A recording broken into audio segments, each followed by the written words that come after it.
నేనండి మీ Vijay Pratap Reddy, AP state food commission chairman. దాదాపు 4 సంవత్సరాల నుంచి నేను ఈ చైర్మన్ గిరిలో ఉన్నాను.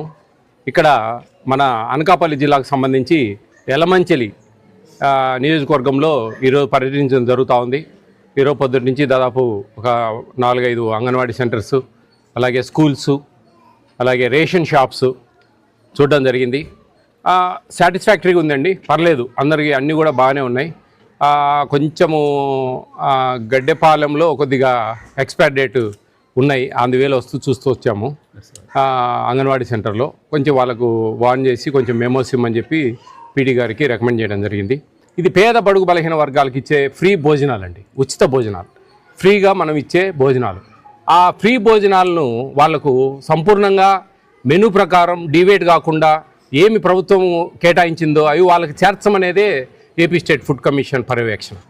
ఇది నేషనల్ ఫుడ్ సెక్యూరిటీ యాక్ట్ 2013 లోపల ఏపీ స్టేట్లో ఈ ఫుడ్ కమిషన్ అనేది పనిచేస్తూ ఉంది. ఈ ఫుడ్ కమిషన్ విధి విధానాలు దాదాపు ఒక సివిల్ కోర్టు కలిగిన విధి విధానాలు కలిగి ఉంటాం. ఫైన్లు వేస్తాం, రికమెండ్ చేయమని, సస్పెండ్ చేయమని చెప్పి రికమెండ్ చేస్తాం. తర్వాత ఈ మేము మెమోలు ఇవ్వడం కానీ, షోకాజ్ నోటీసులు ఇవ్వడం కానీ, కేసులు పెట్టడం కానీ సుమోటోగా తీసుకొని ఇలాంటి పెద్ద ఎత్తున ఉంటే కానీ అవన్నిటి కూడా జాగ్రత్తగా ఎక్కడెక్కడ ఖండించుకుంటూ, ఎక్కడెక్కడ వార్న్ చేసుకుంటూ, ఎక్కడెక్కడ రెక్టిఫై చేసుకుంటూ ముందుకు సాగుతూ ఉన్నాం. చాలా మార్పులు వచ్చాయి.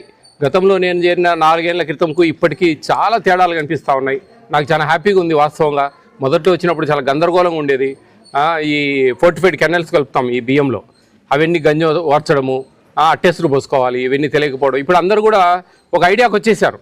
వంట వాళ్ళు అయితే వాళ్ళు అడగంగానే సార్ మేము వంచడం లేదు సార్, ఓర్చడం లేదు, అదేదో విటమిన్స్ ఉన్నాయంట, పోషక విలువలు ఉన్నాయంట అని ఏదో చెప్తా ఉన్నారు. ఏదో మొత్తానికైతే ఓర్చకూడదు అనేది దాదాపు అందరికీ తెలిసిపోయింది. సంతోషం, నాకు చాలా సంతోషం. ఎందుకంటే చెప్పి చెప్పి చెప్పి ఎన్నో వీడియోలు పెట్టి సోషల్ మీడియాలో ఎంత అవేర్ చేస్తే కానీ ఈరోజు ఈ స్థాయికి రాలేదు.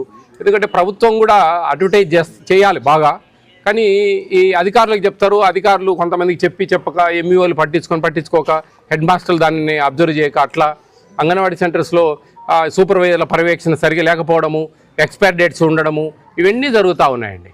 ఎండ్ ఆఫ్ మినిట్ పిల్లలు కడుపు కొట్టకుండా అధికారులు వాళ్ళు కక్కుర్తి పడకుండా ఆ పిల్లలకు అన్ని అందించి దాంట్లో సంపాదించుకోవాలనే ఆలోచన లేకుండా జాగ్రత్తగా పనిచేయాలని చెప్పేసి ఈ యలమంచిలి నియోజకవర్గం అందరికీ కూడా, అధికారులందరికీ కూడా తెలియజేస్తా ఉన్నాను. Thank you.